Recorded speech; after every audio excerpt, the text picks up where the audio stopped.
नरेंद्र दामोदर दास मोदी नरेंद्र मोदी जी अपना चेहरा इस देश को नहीं दिखा पाएंगे। क्या वाकई मोदी सरकार तीसरी बार बनने के बाद भी सिर्फ 2 महीने की मेहमान है?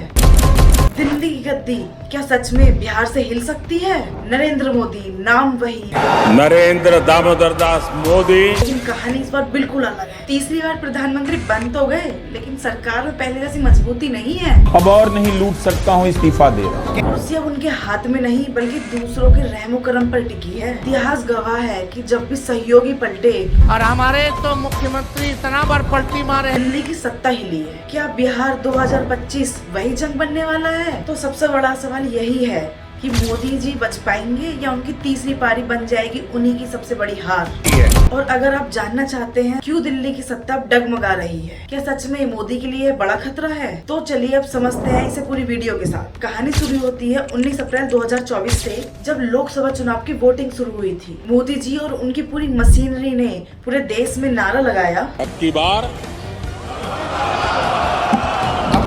की बार 400 पार। मीडिया बिक चुकी थी और एग्जिट पोल दिखा रहे थे 400 से ऊपर। 401 पहुंच सकता है व्यूअर्स। ये सबसे बड़ी खबर इस वक्त की जो हमारे एग्जिट पोल से निकलकर लोगों को लगने लगा था कि मोदी का तीसरा कार्यकाल इस बार रिकॉर्ड पार होगा। लेकिन 4 जून 2024 को जब रिजल्ट आया तो सबके होश उड़ गए। बीजेपी 240 सीटों पर अटक गई, कांग्रेस को 99 सीट्स मिली, किसी को पूर्ण बहुमत नहीं मिली। बीजेपी ने नीतीश कुमार और चंद्रबाबू नायडू को मिलाकर एक संगठन बनाया और मोदी जी ने तीसरी बार प्रधानमंत्री की कुर्सी संभाल ली। Narendra Modi has taken the oath of office and has been sworn in for a third term as India's Prime Minister. लेकिन ध्यान रखिए, यह सरकार पहले जैसी मजबूत नहीं रही। यह सरकार गठबंधन पर टिकी हुई थी और यह गठबंधन कभी भी टूट सकता था। तो सस्पेंस यही है कि बिहार का चुनाव इतना अहम क्यों है, क्योंकि नवंबर 2025 में बिहार विधानसभा चुनाव होने वाले हैं। बिहार की विधानसभा में कुल 243 सीटें हैं। अभी वहाँ एनडीए की सरकार है,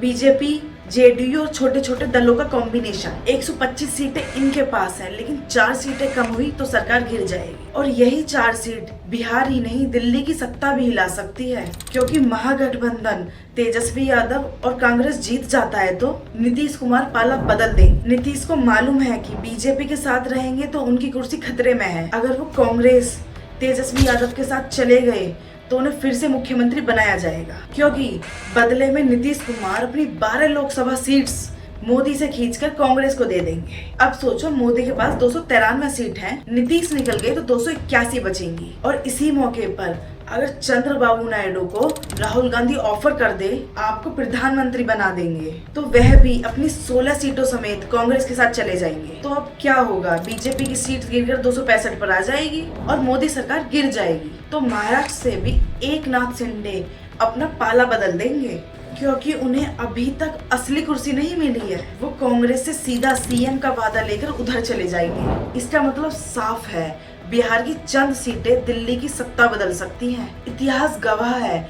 यह पहले भी हो चुका है। 1977 और 1979 में इंदिरा गांधी की इमरजेंसी के बाद पूरा देश उनके खिलाफ हो गया। विपक्ष ने मिलकर सरकार बनाई, लेकिन 2 साल बाद ही चौधरी चरण सिंह अपना पाला बदल के कांग्रेस के साथ मिल गए और केवल 60 सीट वाले नेता प्रधानमंत्री बन गए। आज वही खेल दोबारा से दोहराया जा सकता है। राहुल गांधी और महागठबंधन वही चाल चल रहे हैं। कांग्रेस बेशक 99 सीट्स पर अटकी हो, लेकिन अगर नीतीश और नायडू साथ आ गए तो प्रधानमंत्री कोई और बनेगा, मोदी नहीं। तो सवाल यही है, क्या बिहार की ये 4 सीटें मोदी सरकार की गद्दी हिला देगी? और क्या देश एक बार फिर से 1979 की तरह इतिहास दोहराने वाला है?